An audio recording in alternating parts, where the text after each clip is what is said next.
I'm talking to Laura Kruskall this afternoon.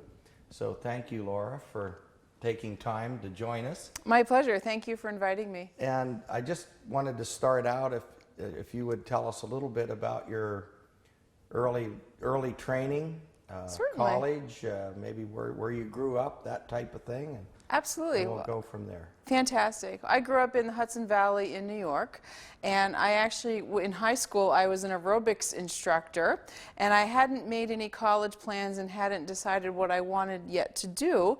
And I read in the newspaper that the State University of New York system approved a degree in exercise science. And I thought, well, how exciting that I could go to college and study what I love to do. Mm-hmm. So I started off at our community college, and I got my degree in exercise science. I then decided I wanted to continue with my education, and I shifted a little bit and decided I wanted to do pre-med biology because I thought I wanted to go to medical school. Mm-hmm. And I went through, I graduated with honors, summa cum laude. I was very happy with that. At what college? Mount St. Mary College in Newburgh, New York. Okay. So I finished my bachelor's degree in pre-med biology. And throughout my experience there, I spent my last 2 years in college at an honors research program it was in cooperation with Vassar College in New York as well. So 2 of my years I spent doing research in the nutrition and obesity world. And I kind of got hooked on research, but I thought, well, no, my plans were medical school, so I think that's where I'll go. Well, right at the end of my senior year, some of my mentors that I worked with really convinced me I should try graduate school in nutrition because I had a knack for nutrition and I was really interested in the love of the science. And some of my professors were graduates of Columbia University, and they had a Master of Science program in nutrition. And that particular program was actually at the medical school. And they thought, well, why don't you give it a try? And you'll be at the medical school. You can always do medical school after you do your master's in nutrition. So I did my master's degree in nutrition at Columbia University, and that's all it took for me to say, I want to continue in this area.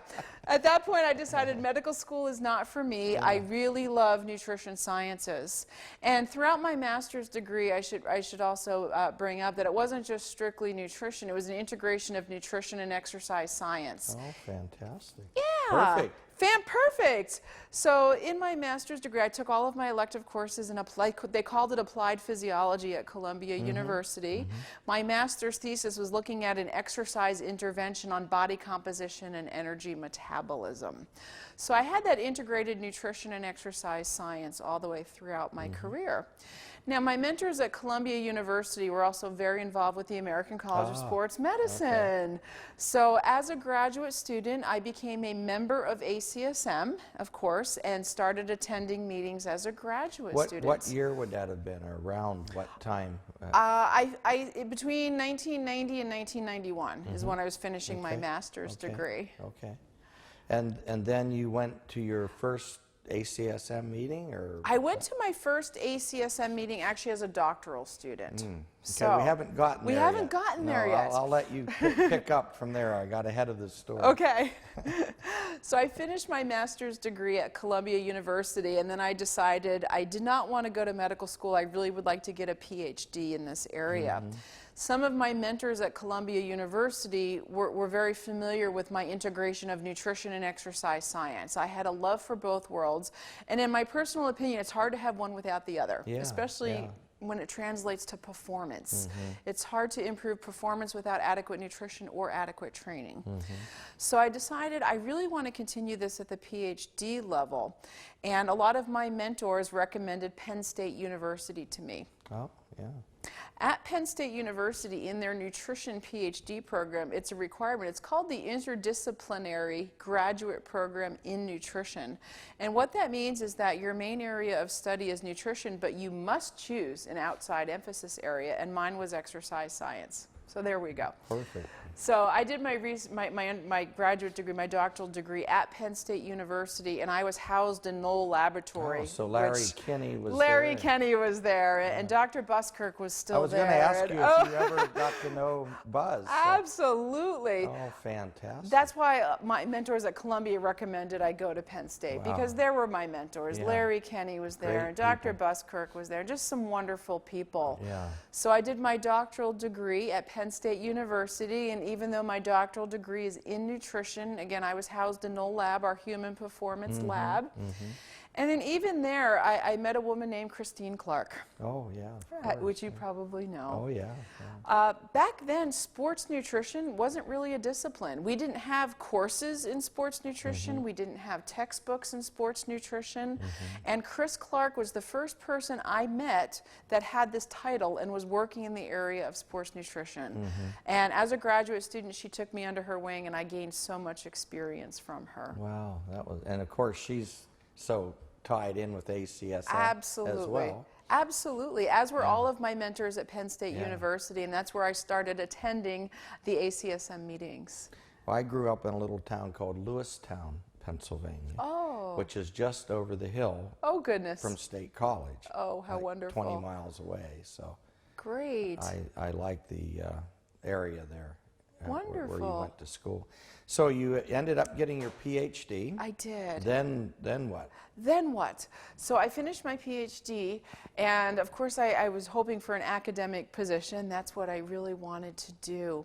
And in addition to getting my Ph.D., I should mention I'm also a registered dietitian, which is a clinical credential.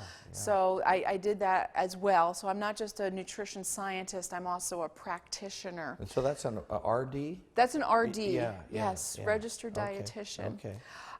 So I was hoping to get an academic position in nutrition, and my husband was in State College with me, and we decided, well, let's start looking for positions. We were in Las Vegas, Nevada, actually, for my husband's career path, and they opened up a nutrition degree program at UNLV, and they were advertising for a position. They were looking for somebody to start the program. I applied for the position. I got the position. Oh, wow. And when I arrived at UNLV, I had the pleasure of getting in from the ground floor. So we have an accredited bachelor's degree in nutrition. We also have a dietetic internship, which is a post-baccalaureate requirement for registered dietitians. We began that program. I currently am the Director of Nutrition Sciences at UNLV. Wow. And that's great. just happy to be there. Now, is that where was Larry Golding? He is at UNLV in my department. Oh, okay.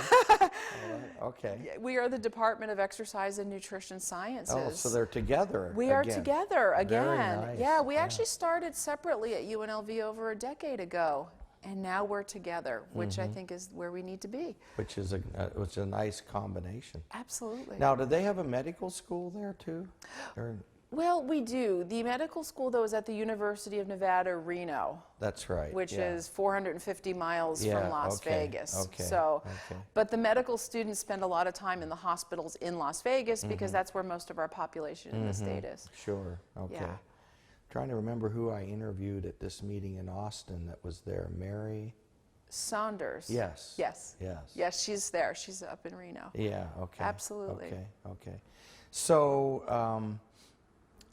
Where we were a while ago, when you were doing your doctoral degree at Penn State, is when you started to go to the ACSM meetings. That's right? correct. Okay. And that's because of the many people at Penn State are involved with ACSM, and they were wonderful mentors to the graduate students. So that's where I first started attending my ACSM meetings, and I'm delighted that I had the opportunity to do that as a graduate student. Oh yeah. And then how did you get involved with the summit? Well, that's a very easy question, Larry Golding. Okay. when I arrived at UNLV, I met Larry Golding, and his first thing was, will you please be on the editorial board of the Health Fitness Journal, which I was happy to accept. He was editor at the time. He was editor-in-chief at the time, and I was happy to accept that.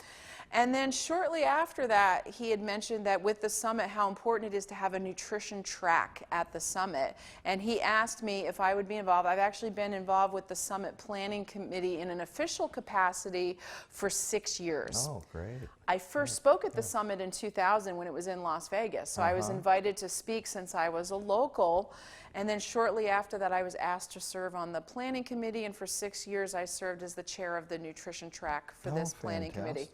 Yeah. Yeah, I saw on the program nutrition played a huge role this year. Certainly. I mean, Chris was here. Absolutely. Yeah. And every year we've gotten just top-notch speakers in our track. And it is one of the popular tracks. It seems that our attendees really enjoy having that as part of the meeting.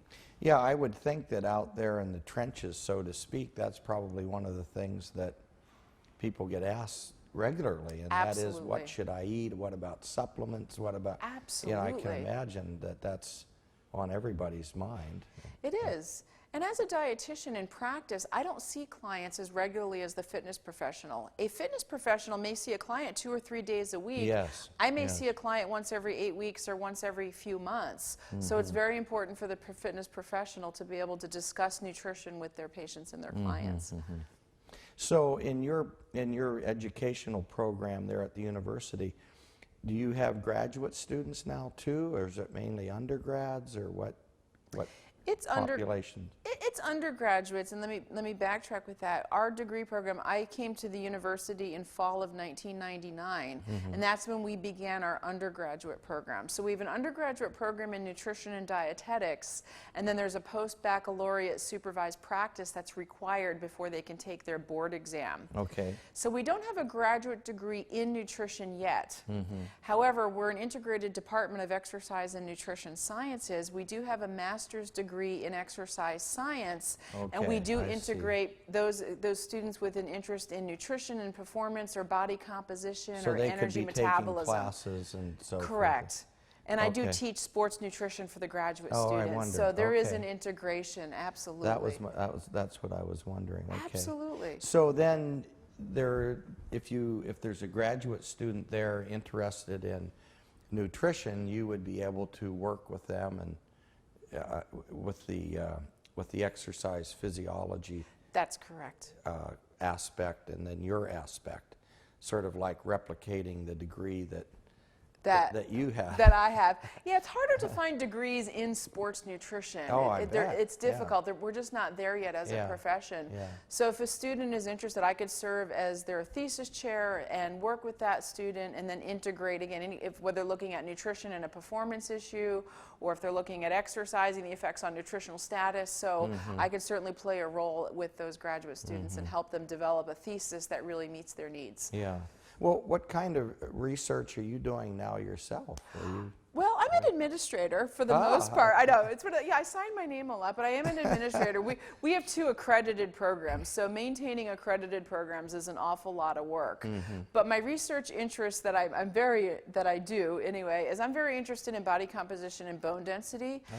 And right now my key interest is looking at bone density in young females. Now we all know that as we get older, you look at older women and the incidence of osteoporosis is high. We're finding though that young female athletes of the age of 18 and 19 are having some issues with low bone density. Really? Really. Wow. So that's kind of my That's research surprising. interest. Isn't that surprising? Because everything is the more physical activity, correct, the better density. The better bone density.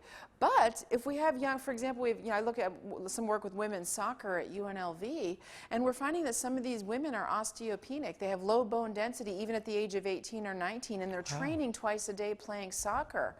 Just goes to show you the importance of the dietary side of it. A lot of these women are not getting adequate dietary intake, whether it be because of a weight management issue or they just don't have enough knowledge. So I'm really interested in examining the incidence of low bone mass in young women and seeing if we can catch a young girl at the age of 18 with low bone mass and do some intervention, we could probably prevent osteoporosis later on. Wow, that's really important. That's a neat finding, it really, is, to realize that in this population, it could be starting that early. Absolutely. Yeah. And as a dietitian, of course, prevention is key. So whether it be heart disease or diabetes or weight management, so that's really the area of research that I'm most interested in right now. So are you still on the editorial board? I am. You are? Okay. I sure am, and I enjoy every minute of it. Okay. And Ed's leaving, so he is. We'll have a new editor soon. That'll be fantastic. I'll look forward to working with that person. Well, anyhow, time has flown quickly already. Just sort of ending, do you sort of think the summit's where it should be? Changes maybe coming down the way as far as curriculum and goals and that type of thing, or it seems to be working okay? Well, it is a successful meeting, and I've been fortunate to be involved for some time. I think what we're going to be doing this year, though, is really looking at our goals, and we have to go back and make sure: do the goals we have, are they still appropriate? And that's something that we're examining. I love our theme of the summit, bridging the gap between science and practice. Yeah. I think we all love that goal. Yeah. And I think we want to expand on that a little bit. So for example, right now we have breakout sessions or we have sessions. We were thinking of expanding into really getting in and integrating the scientist with the practitioner, maybe even in the same session. So really bringing in the top scientists that are doing the Oh, that'd be research neat. and then the practitioner, again, kind of in the same session on the same topic. So we have lots of ideas to keep the summit fresh and to really be a resource for our participants. Yeah, that's a good idea. Okay, well, thank you so much for visiting, Laura. Thank you for having me. It's been an absolute pleasure serving ACSM. Yeah, it's been fun. Wonderful. Good group. Absolutely.